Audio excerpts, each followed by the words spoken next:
ये चुनाव सत्ता को बदलने का है, मुख्यमंत्री को बदलने का है, नई सरकार बनाने का है, नई सोच के साथ में नया बिहार का। असल कहानी ये है कि हम लोग जैसे भी उस सीमांचल की बात करें, यहाँ के जो मुद्दे हैं ना, चाहे कानपुर हो, चाहे सरारी हो, चाहे और जगह भारत में सभी के मुद्दे एक जैसे, और इन मुद्दों को लेके हम लोग सीरियसली सत्ता से सवाल। बिहार विधानसभा चुनाव में मतदान होने में महज कुछ दिन बचे हुए। मेरी मौजूदगी इस वक्त कटिहार के बरारी विधानसभा में है। बरारी विधानसभा क्षेत्र कई मायनों में अहम है। इसकी सीमा से जुड़ता है नेपाल, पश्चिम बंगाल। तो यहाँ के एक बहुत मजबूत नेता रहे मंसूर आलम साहब, जो 3 बार इस विधानसभा से विधायक रहे, लेकिन पिछले कुछ समय से ये सीट जदयू के खाते में है और एनडीए अलायंस के खाते में है। ऐसे में एक युवा नेता, एक छात्र नेता जो जेएनयू स्टूडेंट पॉलिटिक्स से इस देश की राजनीति में और कांग्रेस की पॉलिटिक्स में एक्टिव होते हैं और अपने एक्टिविज्म से पूरे देश के भीतर एनएसयूआई से अपनी राजनीति की शुरुआत करते हैं। जेएनयू छात्र संघ अध्यक्ष पद पर 2007 में चुनाव लड़ते हैं। उसके बाद यूथ कांग्रेस के लिए काफी दिनों तक काम करते हैं। छात्र राजनीति लगभग 5 से 7 साल रही। उसके बाद वो अपनी माटी, अपने वतन, अपने आबाई वतन बिहार आते हैं, अपने जिले कटिहार आते हैं और अपनी जो रणभूमि होती है, जो चुनाव की माटी होती है, प्राणपुर एक विधानसभा है, उसे चुनते हैं, जिसे कांग्रेस ने उन्हें अपने एक मजबूत सिपाही के रूप में वहां भेजा था। और रहा भी कुछ ऐसा कि 2 बार वहां से चुनाव लड़े। पहली बार उन्होंने जमीन बनाई और दूसरी बार लगभग चुनाव जीत चुके थे और लोग लड्डू, माला, मिठाई लेके खड़े थे। लेकिन आखिरी मौके पर चुनाव का नतीजा कुछ ऐसी सीटों पर रहा, कुछ पेचीदा मामला रहा, जो भी रहा, महज 29 वोटों से चुनाव हार गए और सदन नहीं पहुंच सके। लेकिन जनता की अदालत में उनका दाखिला है और जिस नेता का दाखिला जनता की अदालत में हो जाता है तो वो सदन से कहीं बड़ा नेता हो जाता है, क्योंकि जनता ही सब कुछ तय करती है। मैं ये सारी बातें जिस नेता के बारे में कर रहा हूँ, जिन्हें देश के तमाम सारे नौजवान बहुत अच्छे से जानते हैं, जेएनयू के भीतर उनकी पॉलिटिक्स रही, जेएनयू, जामिया, दिल्ली यूनिवर्सिटी, अलीगढ़ मुस्लिम यूनिवर्सिटी, पूरे देश के भीतर उनका अपना एक राजनीतिक पहचान है, उनकी अपनी एक क्रांतिकारी छवि है। मैं बात तौकीर आलम साहब की कर रहा हूँ। सबसे पहले आपको सलाम तौकीर साहब, कैसे हैं आप?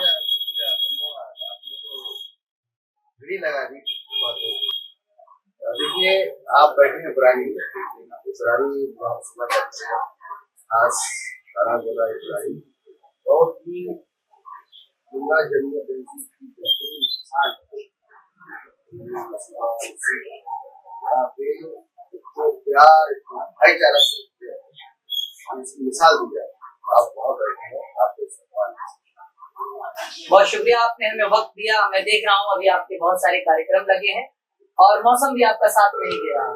आपका यहाँ पूरे बिहार का, आपके यहाँ एक बड़ी आपकी जनसभा होनी थी, वो भी आज कैंसिल हुई है।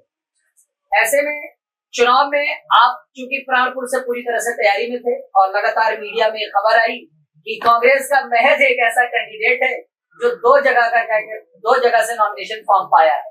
वो कैसी कहानी रही, क्या हुआ था उसकी? देखिए, उस कहानी में जाने की अभी जरूरत नहीं है ज्यादा। असल कहानी ये है कि हम लोग वैसे भी उस सीमांचल की बात करते हैं। यहाँ के जो मुद्दे हैं ना, चाहे कानपुर हो, चाहे सरारी हो, चाहे और जगह भारत में सभी के मुद्दे एक जैसे, और इन मुद्दों को लेके हम लोग सीरियसली सत्ता से सवाल 12 साल से 20 साल से जो सवाल हम लोग उठा रहे हैं, जो बुनियादी सवाल है आज तक एड्रेस किया, वो जो तक क्यों पड़ी।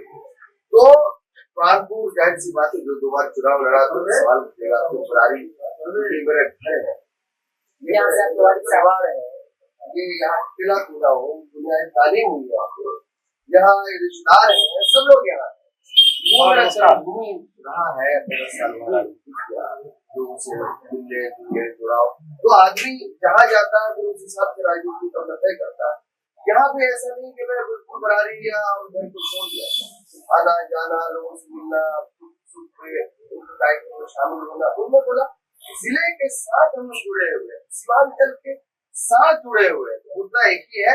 अब आलाकमान ने और तमाम परिस्थिति के अनुसार हमें यह मौका दिया। और या तो हाथों हाथ लोग पहले से लोग चाह रहे थे कि मैं यही से लड़ूं, पहले से लोगों की मंशा थी और मेरे लिए दुआएं करते थे कि मैं जीतूं या यहाँ से लड़ूं।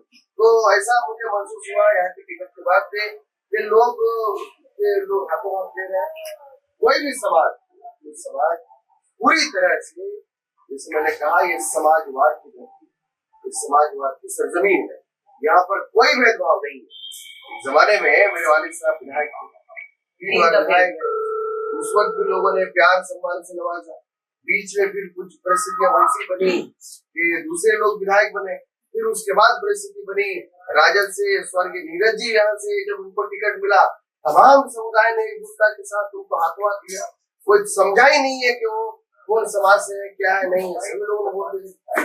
फिर जब वो तैयारी कर रहे थे प्राणपुर से, देखिए ये इत्तेफाक, हाँ, प्राणपुर के 2015 में तैयारी कर यहाँ आए और मुझे वहाँ दिया गया था। अब मैं आ गया हूँ यहाँ पे, और अभी भी मैं जो देख रहा हूँ बिना भेदभाव, बिना लाग लपेट के बता सकता हूँ, यहाँ के मुद्दे अभी यहाँ के मुद्दे को देखने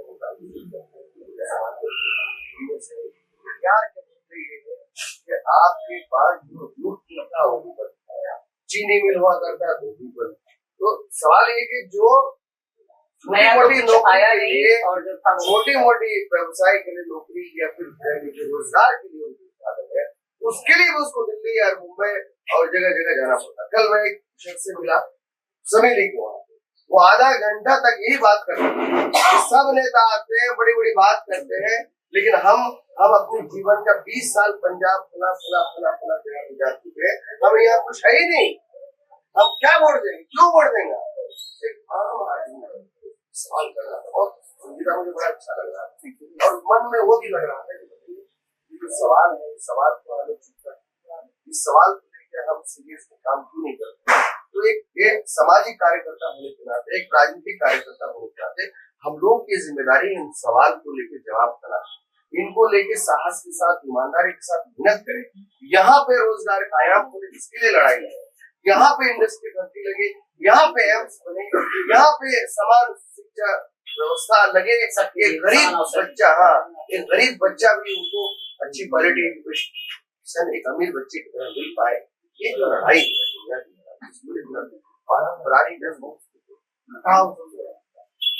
बड़े पैमाने पे यहाँ आज हर जगह इस मुद्दे को उठा रहे। मैंने अभी आपकी कई दूसरे के आपने कहा कि कटाव की समस्या बनी हुई है। आप देखिएगा बड़े पैमाने पे लोग बेघर, बेबस और उनके पास कोई मकान नहीं, कोई जमीन नहीं पड़े, कोई उनका पुरसाने हाल नहीं। अभी सरकार ने पट्टे उत्ते बांटे, मैंने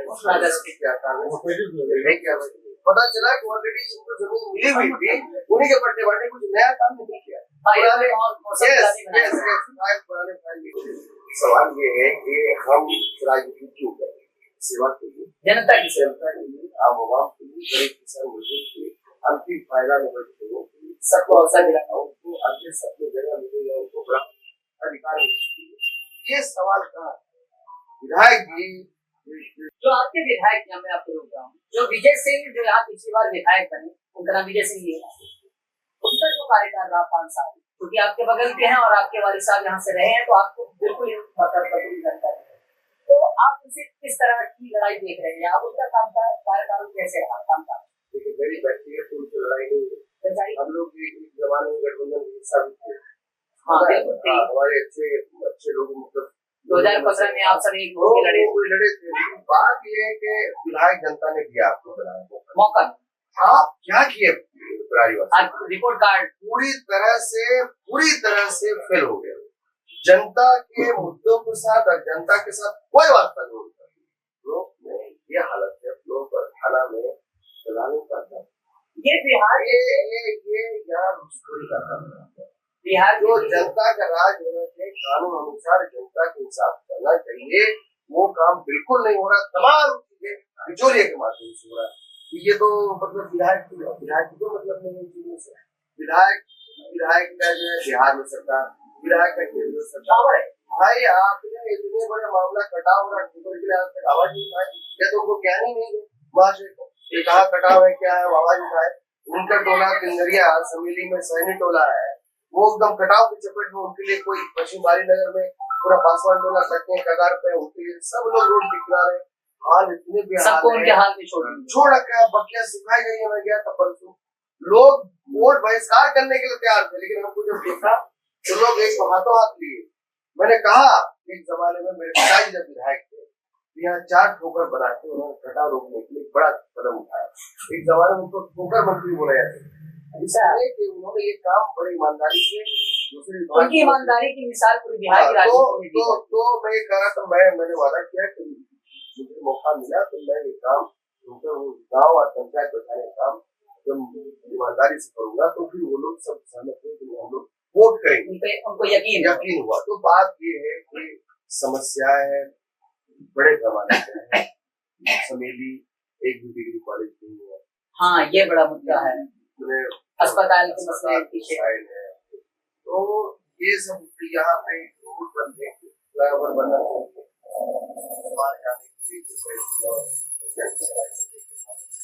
कनेक्टिविटी की प्रॉब्लम खुलना चाहिए, गंगा के बनना चाहिए, उसको लेकर कोई सवाल नहीं है। ये ऐसी सरजमीन है, कुर्सेला देखिएगा, कुर्सेला में गांधी ग्राम, वहाँ गांधी जी आए थे, ऐतिहासिक जगह है। उसको बड़े पैमाने पे हम लोग बड़ा इलाका हिस्टोरिकल प्लेस बना सकते हैं। ये पूरा एरिया देखिएगा, गंगा किनारे किनारे सुंदर जगह है, इसको भी हम मरीन ड्राइव जैसा बना सकते हैं। ये गुरुद्वारा है, वो ऐतिहासिक गुरुद्वारा, इसको भी हम बड़े पैमाने पर ऐतिहासिक बना सकते हैं। अवसर है, मौके हैं, लेकिन जो अब तक की सियासत है पिछले काफी समय से, चूंकि आप जिस दल से जुड़े हैं वो सत्ता से बाहर है, आप जिस गठबंधन से हैं वो भी सत्ता में नहीं आ पाए। बहुत कम समय में 2015 में आप लोगों का साथ हुआ, महागठबंधन बना, करारी जीत हुई, लेकिन फिर उसके बाद आ नहीं सकती है। मैं आपसे ये पूछना चाहता हूँ, जो पिताजी की विरासत है उसका कितना फायदा मिल रहा है इस बरारी की सरजमीन का?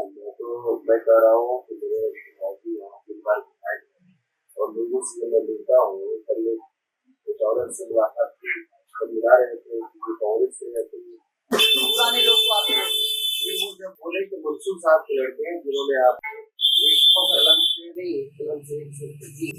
इंदिरावास करवाया था, वो उस वक्त गले से लिपट गई औरत, उनका घर बना। तो बात ये है कि जो काम है बिना दिखावे के काम, तो वो एक एसेट है मेरे लिए, वो एक ऐसा वर्षा है जिसका हमें हर जगह लाभ मिल रहा है। बाकी गलत बातियां हैं,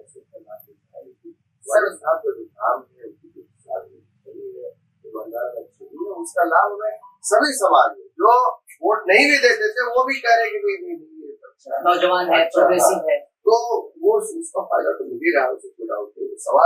सवाल सिर्फ डॉक्टर आनंद के चुनाव लड़ने का नहीं, सवाल सत्ता परिवर्तन का, व्यवस्था परिवर्तन, और व्यवस्था परिवर्तन के लिए हम लोग पूरे ईमानदारी से सभी गठबंधन के दल एकजुटता के साथ, चट्टान के साथ खड़े हैं। चाहे कांग्रेस पार्टी हो, चाहे राष्ट्रीय जनता दल हो, चाहे बीजेपी हो, चाहे पाल समाज हो,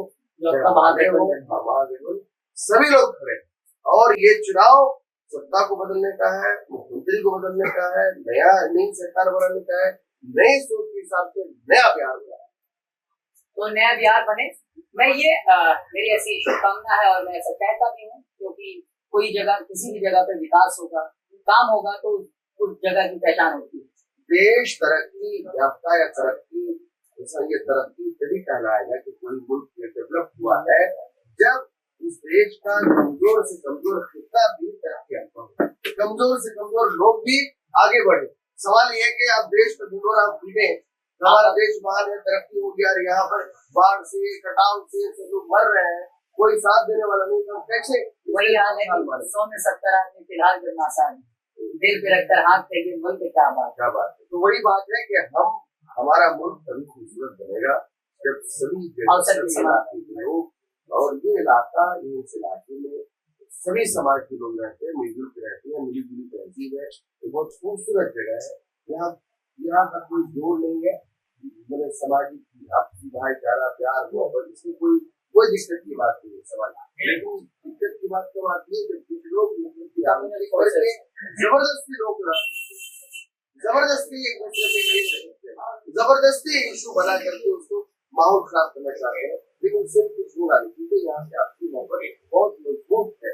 तो बात आती है दूसरे इलाके की, दूसरा इलाका है, इसके इलाके को ऐसा से जोड़ने के लिए आवाज बुलंद कर रहा है, इस आवाज मैं आपसे एक बड़ा खास सवाल पूछना चाहता हूँ। जब आप जेएनयू में छात्र राजनीति में थे, तो उसके बाद जब आप वहां से यहाँ की राजनीति में आए, तो आपने क्या सोच कर आप राजनीति में आए? आप 2 बार सदन नहीं पहुंच सके, लेकिन ऐसा नहीं कि आपकी चर्चा नहीं, सबने कहा कि एक लड़का है जो चुनाव लड़ता है कटिहार से, मतलब छात्र राजनीति में एक्टिविज्म उसके अंदर भरपूर है, लेकिन वो सदन नहीं पहुंचता।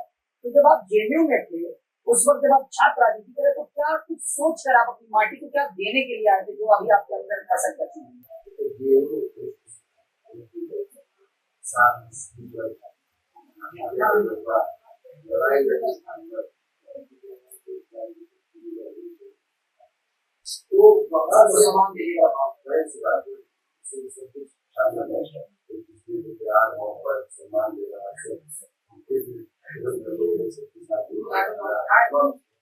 असल चीज है जो वहाँ से क्या है, ये मेरे भाई ये बात ये है कि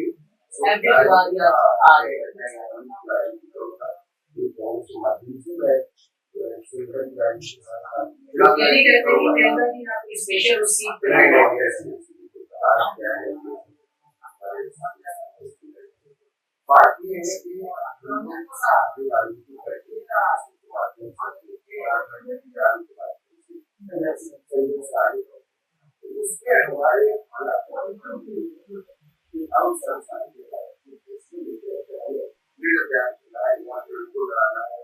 वो चीजें हमारा सी होता है, उसके माध्यम से टिकट फैसला होता है। ऐसी कोई बात नहीं, उस पर गठबंधन कांग्रेस जाए हम लड़े, हम तो ये सेकंड में 2021 में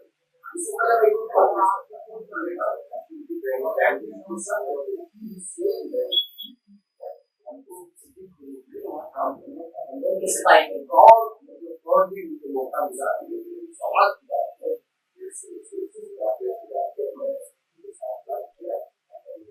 तो बात ये है कि बात ये है कि हम लोग सभी समाज और जो भी राजनीतिक हाँ उसी के लिए राजनीति का वही चीज हम सोच के आए हैं। वहाँ रिक्शा चलाते हुए होटल में काम करते हुए गरीब वाले जो दस्तकारी करते हैं, जो वो बनाते हैं कपड़े के सवाल है, रिक्शा चलाना ये सबसे बड़ा दर्द होता है। कैसा है हमारे लोग यहाँ से दर्द हुआ दूसरे स्टेट के लोग देखा जाए, हम ये नहीं कहें, हम ये कहें वहाँ पे हब लगे, वहाँ भी स्पेशल हब लगे, रोजगार के लिए। ये एक सोच हमारे शुरू से रही है, उसको लेकर हम लगातार जब सदन में और जगह मौका मिलेगा। नहीं, मुझे पूरा यकीन है कि आप बोलेंगे कि एक नौजवान और जो पढ़ा लिखा हो, छात्र राजनीति से आया हो, वो जरूर क्रांतिकारी फैसले और क्रांतिकारी कदम उठाएगा। अब आपसे एक बात ये पूछना है कि अगर आप बरारी से अगर क्या वैसे मैं समझता हूँ जीत रहे हैं, अगर जीतते हैं तो आपके ऐसे 2-3 प्रमुख काम क्या रहेंगे जो आपके जहन में? नहीं, ये तो कटा वाला मामला पहला है। दूसरा इसको और दूसरे लोग उनको से बात क्या हमारी सरकार पहला काम यस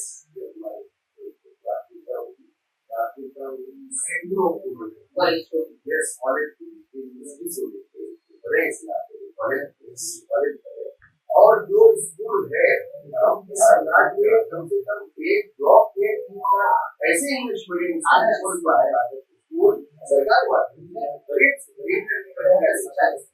जैसे आपकी सरकार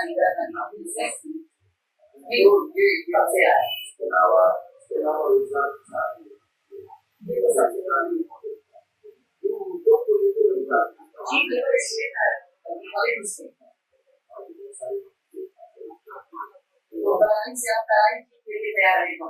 बिल्कुल बिल्कुल बरारी की जनता का क्या बरारी जीतेगी? है पूरी तैयारी, जीतेंगे बरारी। क्या बात है, क्या बात है। पूरी तैयारी हो रही तो आप सब का तैयारी है? बिल्कुल बिल्कुल तैयार। बरारी एकदम तैयार, सभी लोग तैयारी बिल्कुल मिल गए नौजवान पहुंचाने के सर। आप सबका हमारे क्षेत्र में नेता मिला है, हम लोग बहुत खुशी है। हमारे क्षेत्र में नेता हमारे यहाँ कार्य का नेता बहुत दिनों से यहाँ का मतलब 20 सालों बाद अपना कार्य को पहले आपका एक नेता मिला है और हम लोग खुश है। और आप लोग क्या लगे आप लोग जोश में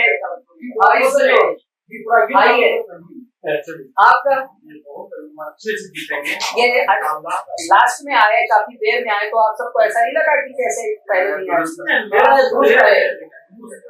कैंडिडेट अच्छा है, आप लोग इससे खुश हैं? आपका क्या ख्याल है? बहुत अच्छा है, पहली बार हम लोगों को स्थानीय उम्मीदवार मिला है बहुत दिन के बाद, 20 साल के बाद। हम लोग चाहते हैं कि वोट करके हम लोग यहाँ हम लोग आना करते हैं। बारिश हो चाहे धूप हो चाहे जो हो, आप लोग बेटा बात पूरा कुछ हम लोगों को बिगाड़ नहीं सकता है। सारे प्रोग्राम कैंसिल हो और ऐसा प्रोग्राम लोग 4 प्रोग्राम करेंगे। बिल्कुल ठीक है, ठीक है। आप सब इस बार फौजी साहब को एकदम अच्छा बहुमत में अभी ये और अच्छा वोट लीड करेंगे और ये महागठबंधन का महागठबंधन का महासैलाब है।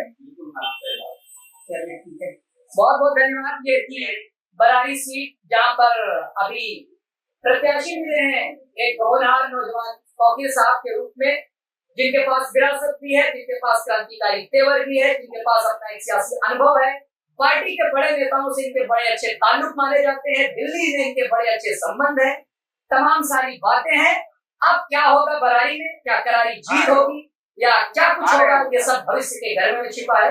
हमारी आपके लिए शुभकामनाएं हैं फौजी साहब। और शुक्रिया, बहुत धन्यवाद। आप